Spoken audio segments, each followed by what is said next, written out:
The following podcast is a SIMPRONTO Media production. Welcome to the Waste Away podcast. Hey guys, welcome to this week's episode, and I'm so excited for my next guest. It's Dr. Becky Campbell. She's a board-certified doctor of natural medicine, and she earned her doctorate in chiropractic at Life University, and she specializes in histamine, thyroid, and so many other things. Welcome, Dr. Becky Campbell. Thanks for having me. I'm excited to be here. So talk a little bit about your own wellness journey. And I know that, that has a big impact on what you're doing now with natural medicine, but talk about your personal journey for just a second. Yeah. So I was in college and I never felt great, to be honest. When I was younger, I had headaches and, I sensitivity to heat and hives and stuff like that I never really thought was anything of importance. But I was in college and I was working out like crazy and I was under an enormous amount of stress and I gained 30 pounds and I had never had a weight issue at all, but I gained it. It seemed like overnight. So, and then I was just extremely fatigued and had terrible brain fog. And went from doctor to doctor and everyone said I was fine because I looked fine. They did very limited labs and they were like, no, we don't see anything. So after, going through the mill of that, I finally found someone who did functional medicine. And it was probably not called functional medicine, maybe back then, because it was like 15 years ago, but, it was holistic, nonetheless. So they tested me really thoroughly and they found out I had hypothyroidism and later found Hashimoto's, which is the autoimmune component of hypothyroidism.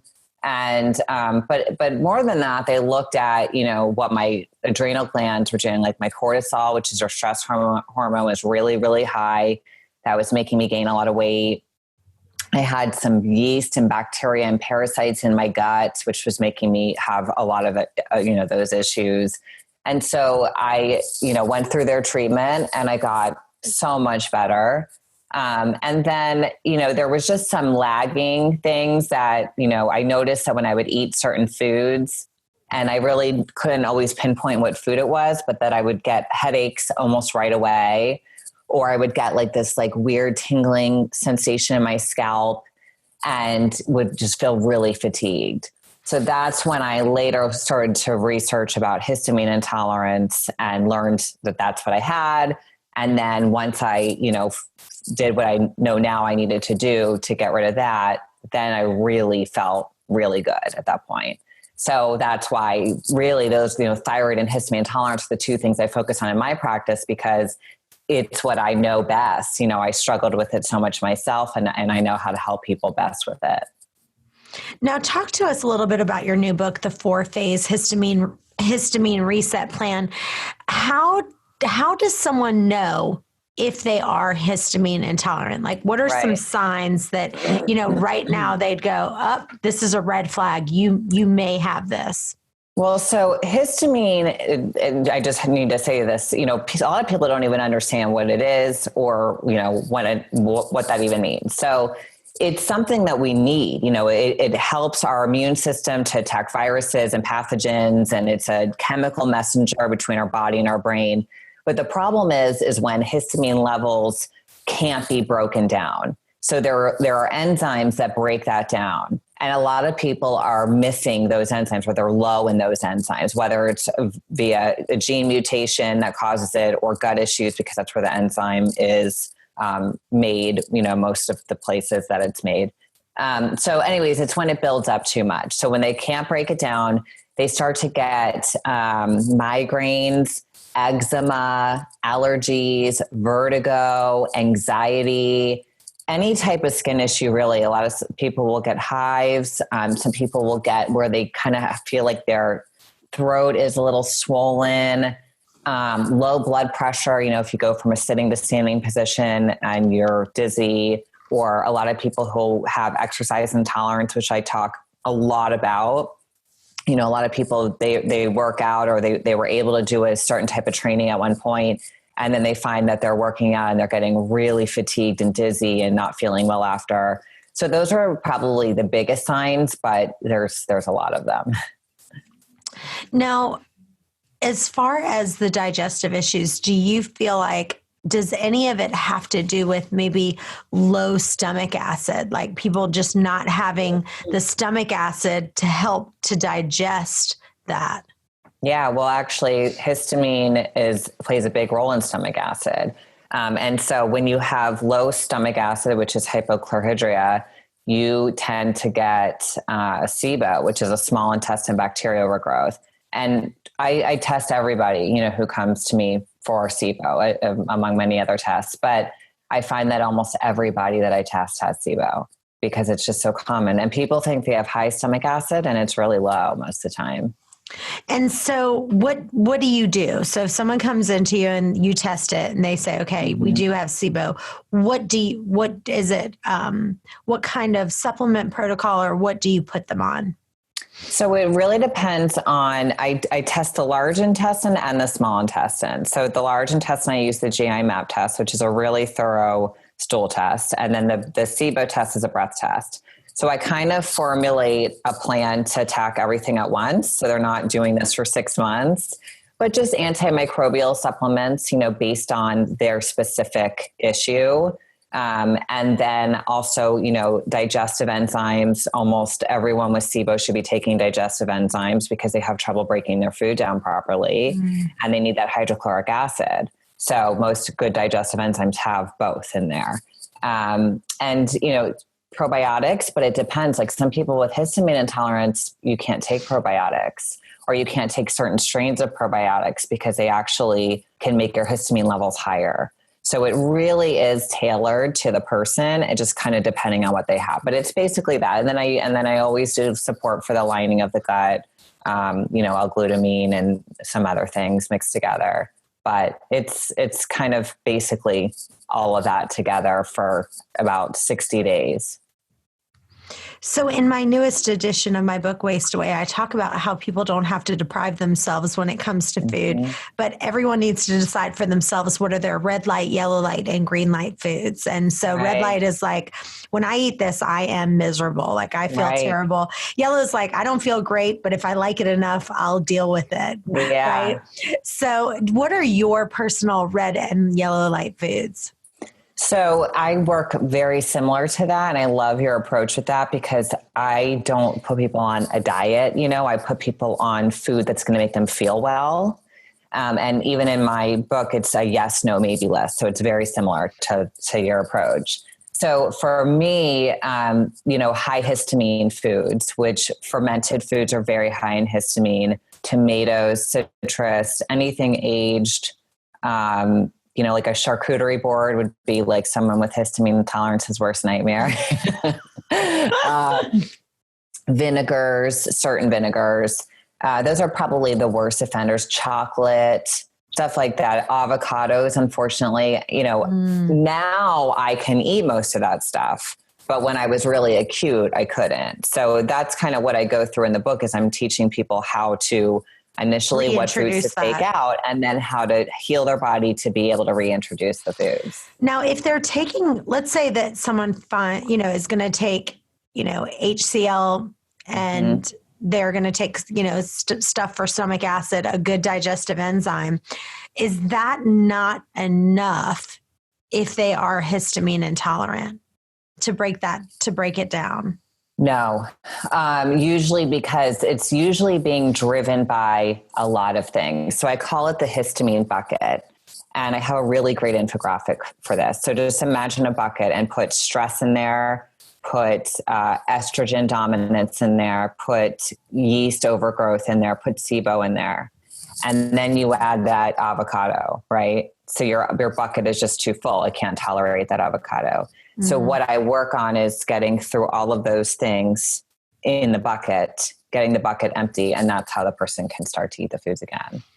So is there anything for you personally that you so it sounds like you've incorporated avocado back in, you're now able to do that. Right. Is there anything for you that I still don't incorporate this back in? When I eat this, I still feel terrible. Fermented foods, I'm very limited on how much I can eat because they are so high in histamine. Or like a really high histamine vinegar, like balsamic vinegar. My nose, and a big sign that you have it is if you're eating something and your nose runs, that's a histamine response. So if you're eating, let's say, an avocado and your nose is running, or if you're eating balsamic vinegar and your nose is running, it's because your body, your histamine levels are too high, which means you probably have histamine intolerance. So yeah, I mean, occasionally like that. So what I'll do with an avocado is I won't eat it every day, but I'll eat it once or twice a week, whereas before I couldn't even touch an avocado. So you always have some level of histamine intolerance, really. It's more like put into remission. So it's like you still have to nurture it and you still have to follow, a certain, you kind of end up where you start with 20 foods you can't eat and now you can eat 3. And so you just know those 3 you stay away. And for everybody, it's different. So it really just depends on the person. And the thing that's funny is that, as far as the fermented foods, like it's such a big buzzword now, right? Like everyone's like, fermented is so good for your gut. It's so good. And kombucha and this and that. And so then people are like, okay, let me load up on this. Yeah. And then they're like, why do I feel terrible? Right. Exactly. If they have a histamine intolerance. So now the question I ask all my guests, take me through a normal day in the life of Becky. Like, what did you eat yesterday? When did you eat it? Did you work out? Yeah. So I work out almost every day. I do weight training 3 days a week and cardio the other 3 days. And then I take like 1 day off, and it varies. I mean, it's, I used to be more strict than I am now. But yesterday I usually wake up and I really am into these wraps, whether it's cassava wraps from Siete brand or the coconut wraps from Nuco. I love those. And I really just, depending on how many carbs I want to eat that day, I don't count macros, but if I'm going to do like a heavy, like if I'm going to do like a lot of legs or something, I'll eat more carbs. But I don't eat grains. So I eat everything is like, comes from a vegetable, my carbs do. So I'll do a cassava wrap, which is just basically cassava, which is a root vegetable, and coconut. And I usually do some type of ground meat, whether it's chicken, turkey, or grass-fed beef or bison. And I make my own mayo. And I love to make this blend of, I take let me stop you right there because I want to hear a little bit more about this. Now, why are you making your own mayo? Well, because there's preservatives and stuff it's always made with bad oil usually, and I just don't like the way it tastes. So for my thyroid book, I made it one way. For my histamine book, I made it another way because of the different things that people can have. But it's just, it's a healthy version of mayo that honestly I think tastes better. And now that I eat it, I can't even eat real mayonnaise because I think it tastes gross, and I actually love mayonnaise. So then I usually put some form of veggies on the wrap always. I have a salad usually for lunch or another wrap. I'm not going to lie. I'm like a woman of convenience, and then dinner is like some type of meat with veggies. I do eat often. I'm one of those people who needs to eat every 2 hours. If I don't, I get really not it's not cute. I have to eat every 2 hours. So, and I don't really eat like nuts much. So I'll snack on another type of like meal, So maybe I would eat like 4 meals instead of 3 and 2 snacks or something like that. Are you enjoying the summit and hearing all the great advice that you don't want to forget? Get the All Access Pass and get all the video presentations and the audio downloads of every single session. You can get the All Access Pass and listen to the summit all year long if you want. The best part is you get all of the transcripts, so you can go back and read and see every little note that they talked about. Go to fastingresetsummit.com to get your All Access Pass today. Hey guys, Lauren here. Did you know Chantel just released her new book, Fasting to Freedom? The book is all about the benefits of fasting from a biblical perspective. You'll discover how you can see supernatural healing in your body. You will learn how to discern God's still, small whisper to guide you and help you make decisions. You will also master utilizing God's power to overcome difficult times and receive a breakthrough when you are stuck. And you will see how fasting can help you gain victory over a nagging area of sin in your life. You can order your copy right now on Amazon or go to fastingtofreedom.com. Link is in the show notes. Hey guys, I just finished writing a quick little 20-page recipe book that has some of my most amazing smoothie recipes. Everyone that comes over is like, Chantel, you can turn a smoothie into gold. And so I'm sharing that with you free. It's got my tropical colada smoothie recipe, my extra super green smoothie that tastes delicious, and it's all for free. Go to chantelrayway.com/smoothie for your free book. I've also developed my own product line. You'll be able to get all these multivitamins that I'm doing in one pill. Each nutrient is totally legit. All the formulas are tested and science-backed without any mystery additives. Personally, my thyroid is better, my skin is glowier, I have more energy. This supplement is vegan, non-GMO, gluten and allergy-free. Go to chantelrayway.com/supplements and check them out. Now back to the show. So let's really dive in real quick about the thyroid. I had a great guest on and she gave some great numbers, and we talked about how, a traditional doctor, their ranges of what they think are normal are so wide. So that's why everyone's going in and the doctor's like, oh, you're perfect. Your thyroid's in great health. Well, their range is out here when the range really of optimal health should be in here. So off the top of your head, do you kind of know some of those numbers of what they should be? Can you share those with people of like really dive deep, like with the, T3, reverse T3? And I actually have a thyroid guide that explains every single lab you need to order, what it means, and what the optimal ranges are. I'll give you guys the link for that. Oh, awesome. It's awesome. So TSH, that's our thyroid stimulating hormone. I like to see that between 1 and 2. Over 2, I don't, maybe 2.5. I'm like, once I see it at 3, I know there's something going on. T4, free, you're really the free, I do look at total and free, but I'll just say the free is T4 free, usually between 1 and 2. T3 free, which is our most important thyroid hormone because it's what's being used the most in the body. I like to see between 3 and 4. A lot of people have conversion issues. So their T4 is higher than their T3 because T4 has to be converted into T3 to be used in the body. So that's where the gut and supporting the liver and all that kind of comes into play to get that T3 up. So, and then I always look at reverse T3 because reverse T3, I like to explain it like it's the gas and free T3 is the brakes. I'm sorry, it's the opposite. Reverse T3 is the brakes and free T3 is the gas. If your reverse T3 is too high, which I don't like it over 12, that means that your body is going to literally make you more fatigued so that you slow down and you rest.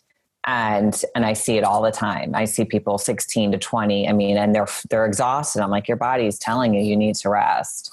And then the antibodies are different depending on the lab. So I don't have a range, I do follow the lab range on that one.